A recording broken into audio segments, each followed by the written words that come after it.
रहता है। हमारे वंश में एक ही पुत्र था जिसका नाम था जरत्कारु, और वो भी महात्मा हो गया। लेकिन हम जब तक इसमें लटके रहेंगे, जब तक वो महात्मा शादी के योग्य रहेगा। शादी से निकल गया सो ये चूहे इसकी जड़ों को काट देंगे। जरत्कारु ने विचार किया, इसका मतलब यह है कि ये मेरे पुरख हैं तो मुझे विवाह करना चाहिए।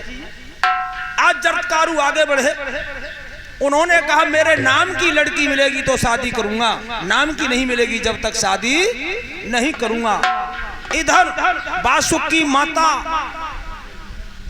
कद्रू ने नागों को साप दे दिया कि तुम्हारा वंश समाप्त हो जाए। बासुक ने शेषनाग करकोटिक आदि नागों ने जब सेवा की मां की, तो मां ने कहा अगर त्यारा कोई भांजो है जे तो है सकता है कि तुम्हारा वंश बच जाए। तो बासुक की बहन का नाम था जरत्कारु। बासुक अपनी बहन नागनी जरत्कारु को लेकर के वर की खोज में घूम रहा था। दोनों का मुकाबला हुआ। जरत्कारु ने कहा विवाह तो कर लूंगा, लेकिन मेरी एक शर्त है, मैं जो करूंगा करता रहूंगा, और मेरे कार में अगर बाधा डाल दी तुम्हारी बहन ने उसी समय छोड़ के चला जाऊंगा। दोनों का विवाह हुआ। बासुक ही अपने राजमहल में संत को लिवा के लाया, रहने लगे।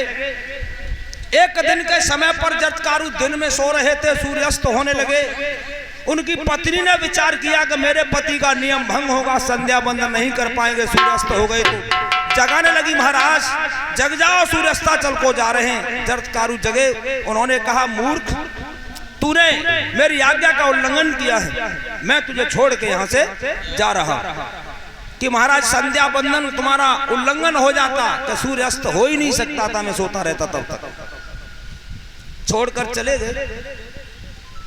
बासुक को बड़ा दुख हुआ।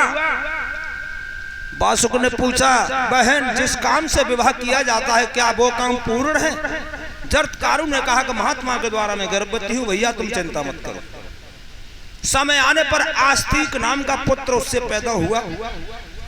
उसके बाद में जरत्कारु ने घोर तपस्या करने के बाद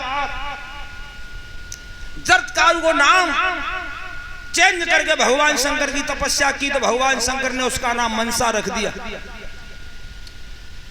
बहुत पुरानी कथा है, ध्यान से सुनियो, कामदेवी की चीज है। आज मनसा देवी नाग लोकों में नागों की राजा बन गई। बासुक ने कहा हमारे रहते हुए हमारी बहन शासन करे, जी बात बढ़िया ना है।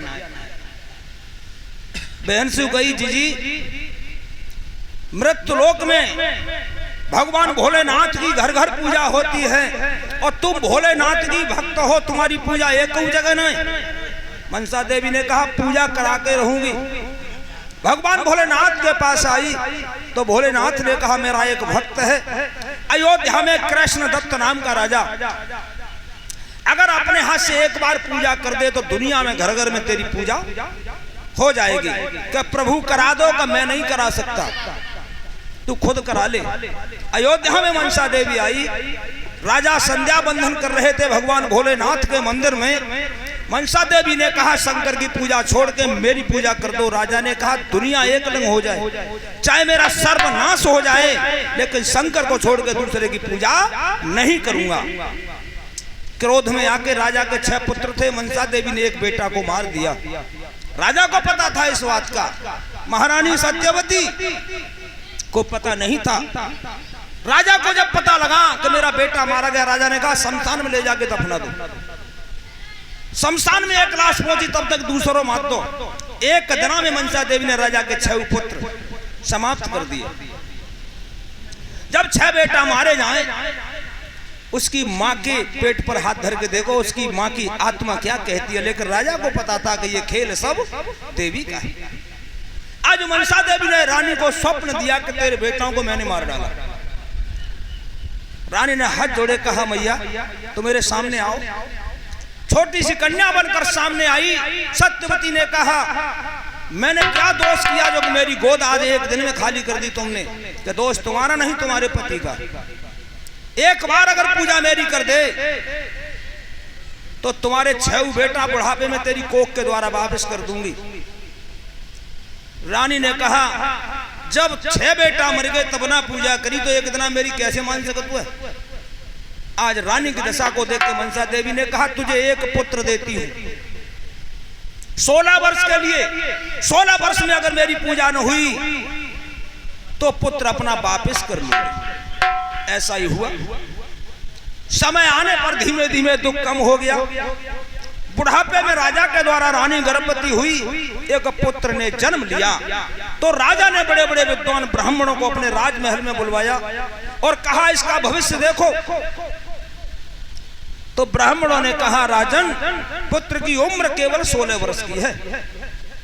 16 वर्ष में पुत्र का विवाह होगा, शुभरात गोने की होगी, बहू और बेटा एक पलंग पर होंगे।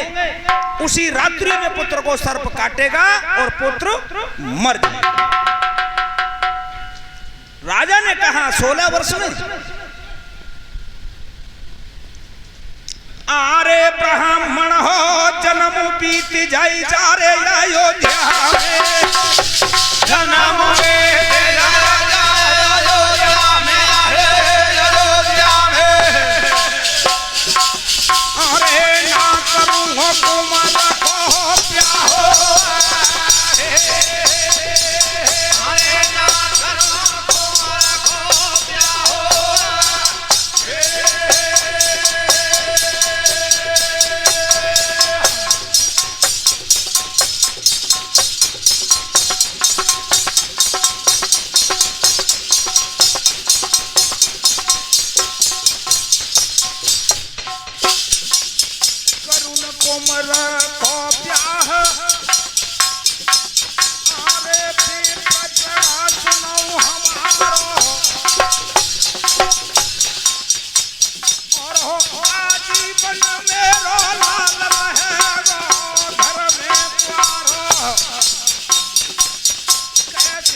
मेरी प्रतिज्ञा है कि आजीवन विवाह ही नहीं करूंगा, न ब्याह होयो और न सांप काटे। देख तू कैसे मरे हो।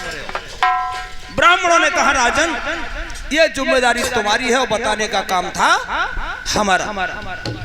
आज ब्राह्मणों को दक्षिणा देके विदा किया, क्योंकि पंडित लोग दक्षिणा तो होती है इन लोगों ने की आजू होती है, जितों रुपए नहीं होती। और दूसरा काम, पत्तल के चौक पे चट्टान पूड़ी पापड़ के, ब्राह्मण की मतलब मद्दई की बात बताऊं तो तारीफ, पातर के चौक पे चट्टान पूड़ी पापड़ के, मल्ल माल पुआ हनुमान से लड़ाए हैं। घेवर के बुर्ज पे पनास दन दानेदार, बर्फी की ईंट दई बूढ़े के गिराए हैं।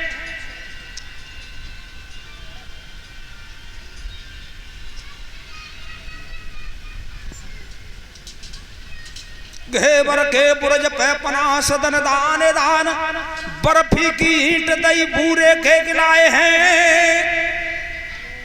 चट्टान लगी रहे पत्थर पे, खस्सा कचौरी के कमूरा दरसाए हैं। छत्री तो भज गए अपनी कृपाण डारी, ऐसे गढ़ तोर बेकू ब्राह्मण। परीक्षण की बात है, मेरे संग हतुआ को बच्चा जी ब्राह्मण और नाऊ खाए के धो में सूखो के बामन नाऊ।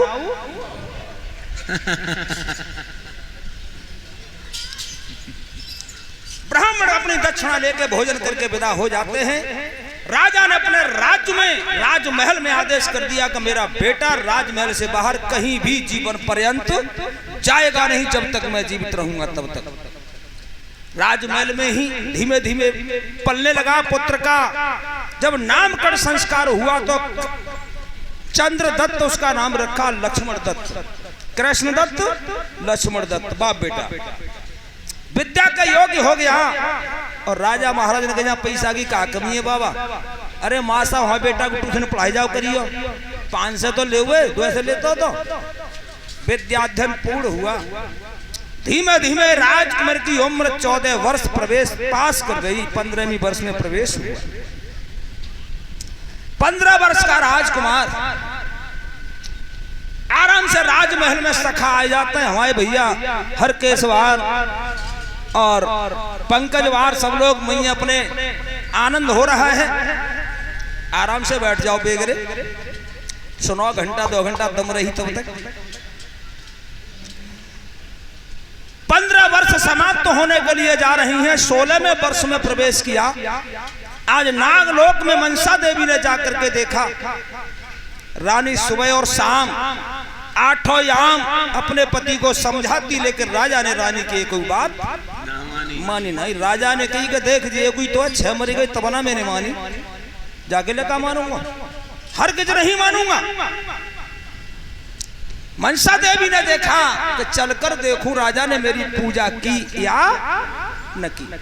आकर देखा तो राजा ने पूजा की तो बात अलग है, मनसा देवी का नाम तक नहीं लिया।